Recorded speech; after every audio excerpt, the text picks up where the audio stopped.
এই সেই স্থান, যে স্থানে এই যে আপনারা ধানি জমিটা দেখতে পাচ্ছেন, এই জমির ধানগুলা যখন বড় হতে থাকে, আস্তে আস্তে যখন ধানগুলো কাটার সময় হয়, ঠিক সেই মুহূর্তেই মানে কি আজব একটা ব্যাপার লোকমুখে আমি শুনেছি যে এখানকার এই জমির, বিশেষ করে আপনাদেরকে যদি একটু মানে কাছ থেকে দেখাই, দেখুন এই জমির যে ধানগুলো, সেগুলো আসলে মানে আপনাদের কাছে আহ কতটুকু বিশ্বাসযোগ্য হবে সেটা জানি না, তবে এলাকার লোকজন যেটা বলেছে সেটা হচ্ছে, যখন ধান কাটার সময় হয় ঠিক মানে সেই মুহূর্তেই ধানগুলো অটোমেটিকলি জিনেরা এই ধানগুলো কেটে দেয়।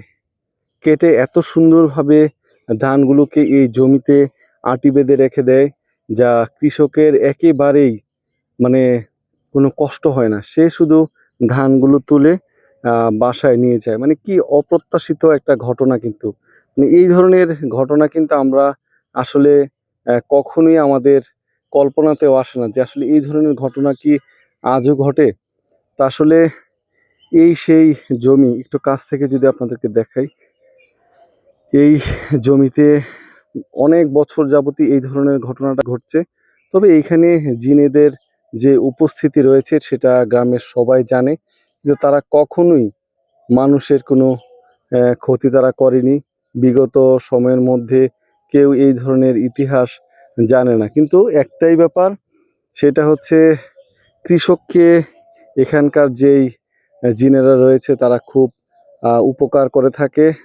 মানে আসলে এই কৃষকের এই শেষ সম্বল এই জমিটাই, এই জমিটা ছাড়া তার কোনো অবশিষ্ট সম্বল নেই। সেই কারণেই হয়তোবা তারা এই কাজটা তার সাথে করে।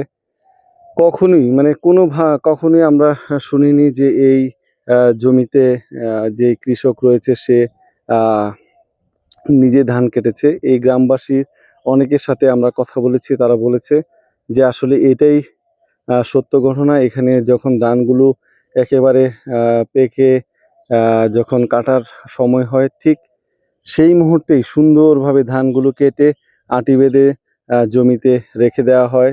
আর ঠিক সেই মুহূর্তেই এই যে জমির মালিক, দরিদ্র মানুষ, তিনি এই ধানগুলো সুন্দরভাবে বাসায় তুলে নেয়। কিন্তু আজ পর্যন্ত এই এলাকার কোনো মানুষের কাছে আমরা শুনিনি যে এখানকার মানুষের কোনো ক্ষতি জিনেরা করেছে। তারা খুবই উপকারী জিন, কখনোই মানুষের কোনো ক্ষতি করছে না। তারা দীর্ঘ বছর যাবৎ আহ, এই কাজটা করে যাচ্ছে। আর এই যে এই জায়গাটা দেখতে পাচ্ছেন, নিরিবিলি একটা জায়গা, হিজল গাছ, আপনাদেরকে যদি একটু ঝুম করে দেখাই, দেখুন এই সেই হিজল গাছ। এটাও কিন্তু দীর্ঘ বছর যাবতই এই জমির পাশে ঠায় দাঁড়িয়ে আছে।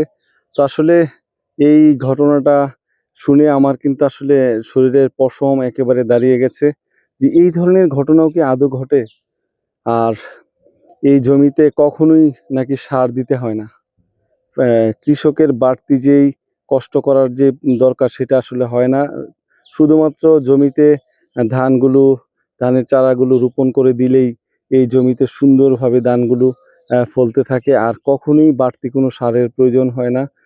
তো এই ধরনের আসলে ঘটনা আমি এই প্রথম শুনেছি যে জিনেরা মানুষকে এতটা উপকার করে।